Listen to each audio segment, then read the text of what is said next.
It's one of the world's greatest engineering wonders, the Great Wall of China. They say it can even be seen from space. It's a military masterpiece that has witnessed hundreds of battles, yet it still holds many mysteries. British writer and historian William Lindsay has lived in China for 20 years. Exploring the Great Wall has become his lifetime obsession. Lindsay has spent thousands of days on the wall, has walked thousands of kilometers along it. How long is the Great Wall really? How many years did it take to build? And why was it built at all?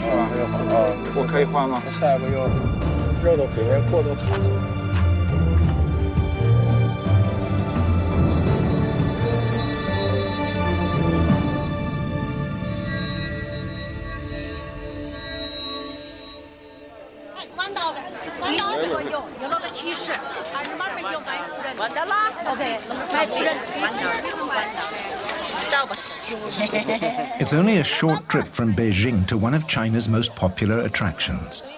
Millions of tourists come here every year to see the Stone Dragon, the Great Wall of China. Most of the people walking on the Great Wall here today will go home and say, I've been to the Great Wall of China. But the Great Wall is not a place. It ranges across the subcontinental expanse of North China. And along its course, many of the locations are seldom visited, and some are virtually unknown. In 1987, Lindsay fulfilled his childhood dream. He walked on the Chinese Wall, 2,700 kilometers. Only a few pictures remain from this adventure because his films were repeatedly confiscated. Foreigners were barred from many parts of China. Those times have long changed. China has opened up to the world, and an adventurer has turned into a scholar. Lindsay now seeks out traces of the Great Wall of China right across the country. 23 years after his first trip, he sets off again. Doing the same exploring 23 years later is really testament to the immensity of what we call the Great Wall of China. In the last 2.5 decades, I explored the wall more, 1,700 days. I've discovered it's the world's most famous building, but the least known. There's always something new to discover. There it is. There is no single Great Wall. There are lots of walls in northern China, built by different dynasties for more than 2,000 years. William Lindsay is taking us to one of the most remote places, a 2,300-kilometer drive west of Beijing, to the city of Dunhuang. Into the Gobi Desert. Well, I'm nearly there, 75 miles northwest of Dunhuang. And it's a nice sunny day in the Gobi Desert, perfect conditions for exploring the Great Wall. In the shimmering heat, the dark ribbon along the horizon at first looks like a mirage.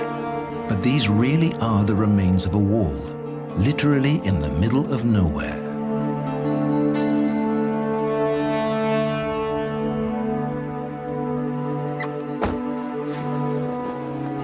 Well, one of the most precious parts of the Great Wall of China. This is the Han Wall, built 2,100 years ago. And I'm not the first traffic to come here. This is the Silk Road. So merchants would come from the deserts in Central Asia, entering China at this point, and then proceed east to the heartland of China. So let's go and take a closer look. Built over 2,000 years ago, this wall looks completely different to the familiar Great Wall near Beijing. It's not built of stone, but this construction material has kept it strong for millennia. Reed and gravel. But who was this wall meant to protect, so far from civilization? The Han Dynasty rulers wanted to open their empire to trade with the West, so they secured control of the eastern end of what became known as the Silk Road. The Han Chinese occupied the vital He-Shi corridor that runs along the Silk Road between the northern steppes and the Himalayan foothills. It's a real border, not just between peoples, but between lifestyle.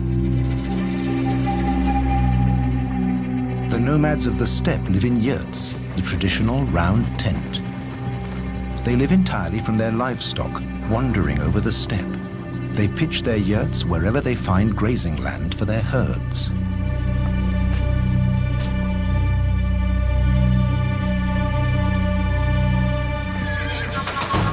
After enduring long, hard winters in the steppes, these nomadic warriors ransack China's northern provinces. Year after year, they kill and maraud, stealing food and metals, everything their lifestyle prevents them producing. The Chinese regarded their empire as the cradle of civilization. According to their Confucian philosophy, it was the cultural center of the world. Appeasing the barbarians along the border by trading with them was out of the question. War was too expensive, so the Han Emperor decided to build a wall. How many people were involved in the construction of the Han Wall? No one knows for sure. Reliable sources quote the calculations presented to the emperor. If one soldier can build 3 paces of wall in 1 month, then 300 men can build 3 li, about 1.5 kilometers. That means 1,000 li, or about 530 kilometers, would take 100,000 men 1 month to complete. So far, so good. And so many. Most of the soldiers were stationed at the towers. The towers had a dual use that made them most effective for defense. The beacon tower behind me was not only the perfect vantage point for guards on this frontier to watch for the enemy coming from the north, it was a signalling station. So when the enemy was sighted, this beacon would have been ignited. This is how it worked. As soon as a guard spotted nomadic warriors, he transmitted smoke signals by daylight or beacon fires at night. The alarm was communicated along the wall to garrisons located in the hinterland. How long is the Han Wall?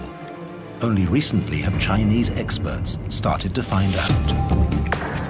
We've joined the local archaeological survey team who are taking part in a national survey to locate the line of the Han Dynasty Great Wall.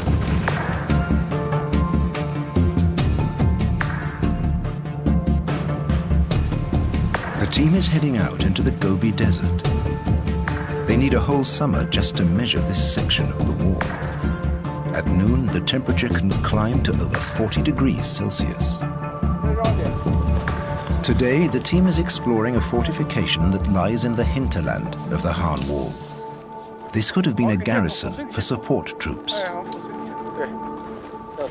Today, the remains are hardly visible. This tower has a name. It's called Half Tower, obviously because half the tower is missing. The team are here today to locate the fortifications with GPS. I'm wondering how they're going to measure the height because it's so crumbly. I'll ask them.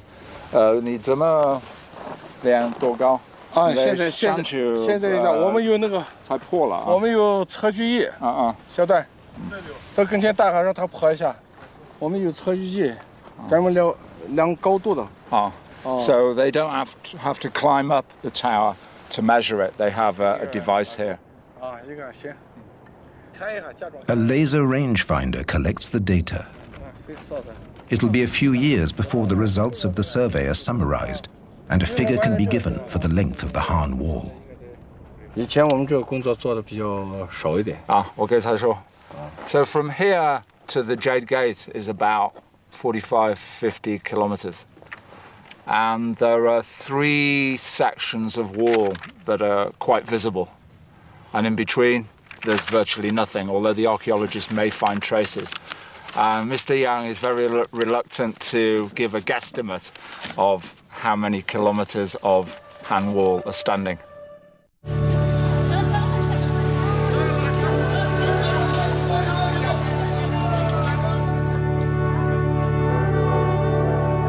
GPS team leader Mr. Young has given William directions to a place in the desert where the wall has a unique shape. It's a 16-kilometer hike, so William is buying provisions for the trip at Dunhuang Market. Well, raw meat wouldn't be very good, and it's in the desert.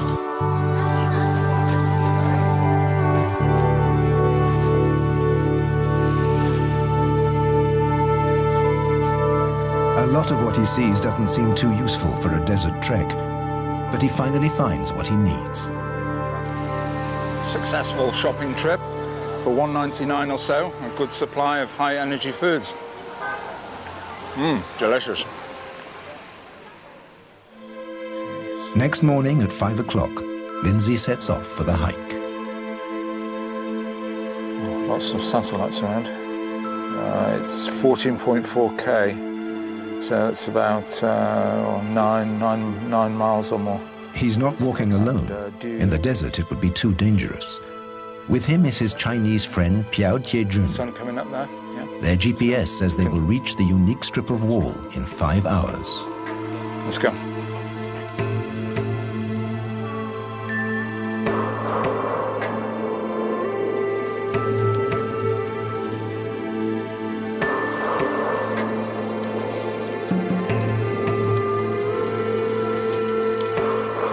It's cool now, but the sparse vegetation is tinder dry. There hasn't been any rainfall here for months.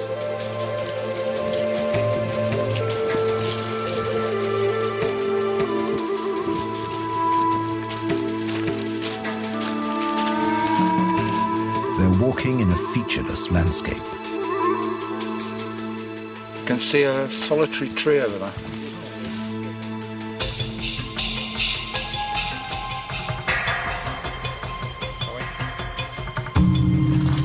Back in '87, I just had a big map of the whole country.